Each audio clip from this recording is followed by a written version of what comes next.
Okay mga boss, umaaga tayo ngayon gawa ng ilan pa rin yung tatapusin natin. So ito yung binaklas natin mga boss. CT125 yung mga boss. Yung dinisting ko kahapon. So sabi ko nga bago pa ang sira. Basta umiipit ang ambyo kapag ka sa traffic, yung traffican ba patigil-tigil, arangkada, tigil. Ito yon. Yan, wala tayong nakuha dyan. May natira pa naman kundi pala. So napakabilis niya nadurog. Bakit? Ang nakita ko dito mga boss, kasi maalaga naman yung may-ari nito eh. Pag titingnan, napakaganda nung wait, napakainis niya mga boss. Alaga may-ari niyan, kaya nagtataka rin si bossing kung bakit nasira agad. So ito, yan, kapag lagi sa traffic mga boss, yun yung sinasabi ko, pag is under pisil lang clutch, yung ganun sa traffic kalimitan, kasi sa bayan to naman Masada, hindi to gaanong tumatakbo ng mabilis mga boss. Itong part na to, hindi naman to gaanong nasasabuyan ng langis talaga, totoo yan. Kaya meron tayong mga ginagawa dyan para malubricate mga boss yung needle bearing.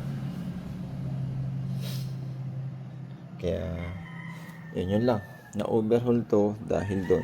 Nagkatama pa ito, shaft transmission input. So papalitan na to, needle bearing, dalawang bearing, yung 6 story, papalitan na rin yan. And dito naman mga boss, tulad nito, may mga pantanggal naman tayo dyan.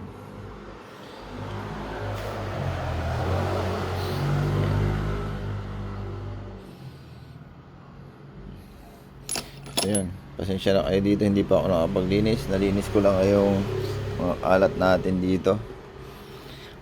Dito hindi pa, kasi hirap dito, walang tubig. Hindi pa natin makarwash. So yun, balik tayo dito mga boss. Bubunutin lang naman yan, tapos papalitan na ulit.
Mga boss, vice grip tayo. Wala na, sa hirapan lang.